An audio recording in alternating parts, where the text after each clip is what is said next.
कोई कुछ नहीं कर सकता। कितना नौजवान सड़क पर उतर जाएं, कितना इस्तीफा हो जाए, कुछ नहीं सुधरेगा। क्या अब हमें मान लेना चाहिए ऐसा कि देश की पूरी परीक्षण प्रणाली ही नाकाम हो चुकी है? अभी कुछ दिन पहले ही तो सब देखा ना हमने। नीट का पेपर लीक हुआ, छात्र सड़कों पर उतरे, नेशनल टेस्टिंग एजेंसी यानी एनटीए पर गंभीर सवाल उठे, शिक्षा मंत्री तक का इस्तीफा हुआ। उम्मीद थी कि अब सिस्टम में कुछ ऐसा बदलेगा जिसका असर अगली परीक्षा में दिखाई देगा, पर ऐसा हुआ? बिल्कुल नहीं हुआ। अब यूजीसी नेट में 3 विषयों के पेपर ही रद्द कर दिए गए। माने जिस वक्त रिजल्ट आना चाहिए था, तब खबर आ रही है कि 3 सब्जेक्ट्स का दोबारा पेपर होगा। गजब बेशर्मी है।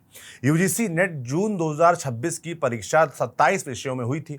84 विषयों के प्रोविजनल आंसर की जारी हो चुकी है, लेकिन इंग्लिश, कॉमर्स और सोशोलॉजी के पेपर में इतनी गड़बड़ियां मिली कि एनटीए को मानना पड़ा कि इन्हें सिर्फ कुछ सवाल हटाकर या आंसर की में बदलाव करके ठीक नहीं किया जा सकता। इन तीनों विषयों की परीक्षा दोबारा करवानी पड़ेगी। इंग्लिश और कॉमर्स का पेपर 9 सितंबर को होगा, सोशियोलॉजी की परीक्षा 10 सितंबर को होगी और छात्रों से री एग्जाम की कोई फीस नहीं ली जाएगी। बड़ी राहत की तरह दिखाया जा रहा है इसे, बड़ा एहसान कर दिया है बच्चों पर। चलिए हम मान लेते हैं ये अच्छा फैसला है, मगर जो बच्चों का समय चला गया, जो तैयारी दोबारा करनी पड़ेगी और जिस भरोसे को चोट लगी, उसका कोई रिफंड फॉर्म जारी करेंगे जिम्मेदार? आज इसी मुद्दे पर विस्तार से बात करेंगे। नमस्ते, मेरा नाम सौरभ त्रिपाठी है, आप न्यूज पिंच देख रहे हैं। आप जरा समझिए कि पेपर में गड़बड़ी कितनी थी। एनटीए की जांच के लिए बनाई गई समिति ने माना कि इन तीनों पेपर में तथ्यात्मक गलतियां थी, टाइपिंग की गलतियां थी, स्पेलिंग की गलतियां थी, अनुवाद की गलतियां थी, सवालों की भाषा में गड़बड़ी थी, व्याकरण और विराम चिन्ह तक गलत थे, बड़े बड़े विद्वानों के नाम गलत लिखे गए, किताबों के नाम बिगड़ गए और ऊपर से कई सवाल तो ऐसे निकले जो पहले की परीक्षाओं में पूछे जा चुके थे। मतलब जिस परीक्षा में छात्र से कहा जाता है कि सवाल ध्यान से पढ़ना, एक शब्द भी गलत मत समझना क्योंकि एक नंबर जिंदगी बदल सकता है, उसी परीक्षा में सवाल बनाने वालों से कहा गया, लगता है कि आप बस बना दीजिए, जांचने का काम बाद में देख लेंगे। हद है, हद है, हद बेशर्मी है। सोशियोलॉजी के पेपर का हाल तो और गंभीर था। अमेरिकन सोशियोलॉजिस्ट और प्रोफेसर जॉर्ज रिट्जर का नाम बिगड़ गया। अमेरिकन सोशियोलॉजिस्ट टालकोट पार्सन्स के नाम में गड़बड़ी मिली। इंडियन सोशियोलॉजिस्ट AR देसाई के नाम पर भी सवाल उठे। कई जगह सवालों की भाषा ऐसी थी कि छात्र पहले यह समझने में लग जाएं कि सवाल पूछा क्या जा रहा है, फिर जवाब देने की सोचें। यानी समाज शास्त्र पढ़ने आया छात्र पहले एनटीए की भाषा का समाज शास्त्र समझे। और इंग्लिश और कॉमर्स, ये मामला तो सिर्फ भाषा का नहीं था, और ऊपर यहाँ सवालों के दोहराए जाने की शिकायत सामने आई। इंग्लिश के मामले में दावा किया गया कि 150 में से 67 सवाल दिसंबर 2024 के पेपर से दोहराए गए। ऑप्शंस का क्रम तक समान होने की बात सामने आई। कॉमर्स में भी 80 से ज्यादा सवाल रिपीट होने की शिकायत हुई।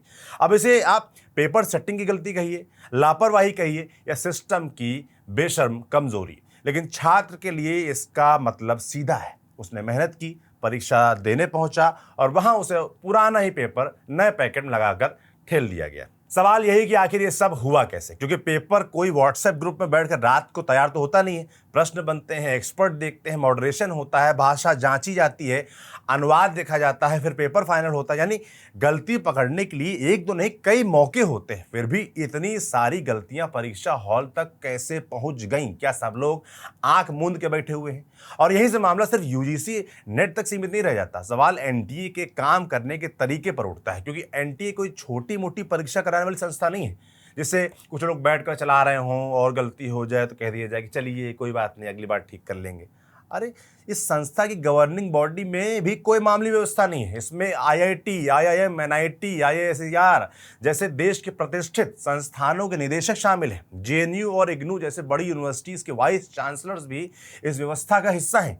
यानी देश की बड़ी अकादमिक संस्थाओं से जुड़े लोग इस सिस्टम की निगरानी और दिशा तय करने वाली व्यवस्था में बैठे हुए हैं। इसलिए जब इतने बड़े सिस्टम में एक दो नहीं कई गड़बड़ियां एक साथ सामने आती तो सवाल सिर्फ ये नहीं रहता कि पेपर में गलती किससे हुई। सवाल ये भी बनता है कि जिस पूरी व्यवस्था का काम ही ऐसी गलतियों को परीक्षा हॉल तक पहुंचने से रोकना है, वो आखिर कर क्या रही थी। और एनटीए के साथ समस्या ये भी है कि ये कोई पहली बार नहीं है जब परीक्षा व्यवस्था पर सवाल उठे हों। 2024 में भी नीट का पेपर लीक हुआ था। 2026 में नीट पेपर लीक का मामला तो अभी बहुत पुराना भी नहीं हुआ। आंदोलन हुआ, शिक्षा मंत्री का इस्तीफा हुआ, तब देश ने सुना कि सिस्टम सुधरेगा, व्यवस्था मजबूत होगी, ऐसी गड़बड़ियां दोबारा नहीं होंगी, छात्रों का भरोसा बहाल किया जाएगा। लेकिन यूजीसी नेट का मामला देखकर लगता है कि नीट के बाद जो सबक सीखे जाने थे उनका असर सिस्टम तक पहुंचा ही नहीं। छात्रों को कहा जाता है कि परीक्षा में अनुशासन रखिए, समय का ध्यान रखिए, एक भी सवाल गलत मत कीजिए, एक एक नंबर कीमती है। और छात्र सच में ये सब करता भी है, महीनों तैयारी करता है, दूसरी परीक्षाएं छोड़कर एक परीक्षा पर फोकस करता है, अपना समय और पैसा लगाता है। लेकिन अगर परीक्षा कराने वाली संस्था ही पेपर में ऐसी गलतियां कर दे कि परीक्षा दोबारा करानी पड़े, तो छात्र किससे कहे कि आपने मेरा एक नंबर नहीं, पूरा एक महीना खराब कर दिया।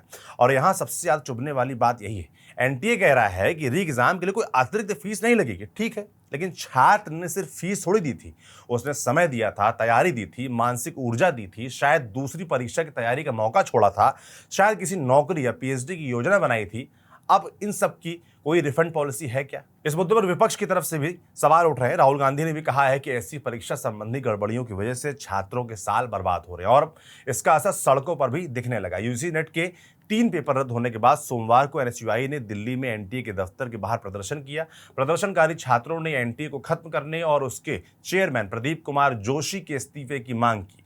एनएसयूआई के राष्ट्रीय अध्यक्ष विनोद जाखड़ ने कहा कि एनटीए की लगातार हो रही गलतियों की कीमत छात्रों से नहीं वसूली जा सकती। प्रदर्शन के दौरान पुलिस की बड़ी तैनाती रही और एनएसयूआई ने आरोप लगाया कि पुलिस कार्रवाई में उसके कई कार्यकर्ता घायल हुए हैं। इसी तरीके से एसएफआई ने भी 17 अगस्त को देशव्यापी प्रदर्शन का ऐलान किया है। संगठन एनटीए को खत्म करने तक की मांग उठा रहा है। आईसा समेत दूसरे छात्र समूह भी पारदर्शिता और जवाबदेही की मांग कर रहे हैं। खैर, पॉलिटिक्स के इतर एक और बात, जरूरी बात सुनिएगा ध्यान से। री एग्जाम कोई सुधार नहीं है। सुधार तब होगा जब अगली बार ऐसी गलती होने ही ना दी जाए। छात्र की गलती पर उसका नंबर कटता है, एक सवाल गलत हुआ नंबर गया, एक दिन की तैयारी खराब हुई नुकसान उसका।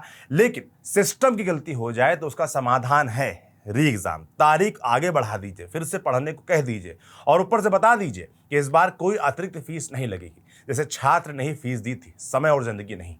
क्यों नहीं जिन्होंने पेपर बनाया उनके नाम सामने आए? क्यों ना जिनकी नजरों से ये पेपर गुजरा उनसे इस पेपर को दोबारा करवाने का खर्चा वसूला जाए? क्यों ना जो इसके जिम्मेदार सर्वोच्च पदों पर बैठे अफसर हैं वो सबके सामने आकर माफी मांगे और बार बार नहीं संभल पा रही उनसे ये जिम्मेदारी तो कुछ और काम कर लेना। जरूरी थोड़ी ना कि कुर्सी पकड़ कर जमे रहें। और सरकार, केंद्र की नरेंद्र मोदी सरकार नौजवान शिक्षा को लेकर बहुत सजग है। आपने भी दिल्ली में देखा भी, बहुत ज़्यादा तेजी से पेच कसने पड़ेंगे नीचे से ऊपर तक, क्योंकि आप देख ही रहे हैं अब तो छोटे छोटे बच्चे, स्कूलों के बच्चे तक सड़क पर आने लगे हैं। शिक्षा सभी बच्चों का मूलभूत अधिकार है, वो उनको कैसे भी दीजिए। हम सीधा प्रधानमंत्री नरेंद्र मोदी से कहेंगे, ध्यान दीजिए साहब। आप सबको क्या लगता है परीक्षा प्रणालियों के बारे में, एनटीए के बारे में, जो अब पेपर दोबारा होने जा रहा है उसके बारे में कमेंट बॉक्स में लिखकर जरूर बताइएगा। मेरा नाम सौरभ त्रिपाठी, इसलिए कहा हमारे साथी खुशबू ने, कैमरे के पीछे सुधांशु। देखते रहिए न्यूज़ पिंच। शुक्रिया।